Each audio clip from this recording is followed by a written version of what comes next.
দেখো, আমরা sugar free দিয়ে চা খাই, সবজিতে দিই। আমরা এই সুগার ফ্রিটা আমাদের ডাক্তার খেতে বলেছে। সবাই বলে তো খাওয়া উচিত না, কিন্তু আমরা খাই। আমাদের জেনিতে ডাক্তার মণিশঙ্কর পাল আমাদের খেতে বলেছেন খাবেন, কোনো অসুবিধা নেই। আর চা হচ্ছে, চা খাবো।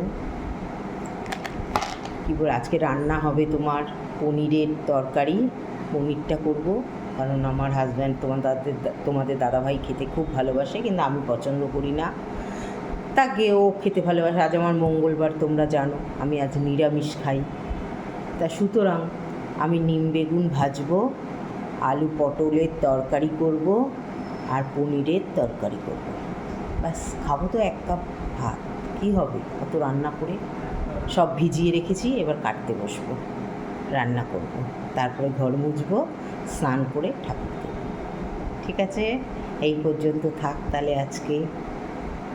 আবার পরে কথা হবে। কেমন? আমার জীবনের ঘটনা আমি তোমাদের সব তুলে ধরছি। ঠিক আছে, ভালো থেকো, সুস্থ থেকো, ভীষণ ভালো থেকো। সবাই সবার পরিবারকে খেয়াল রেখো। রাখছি, চাটা খাওয়া দেখাচ্ছি।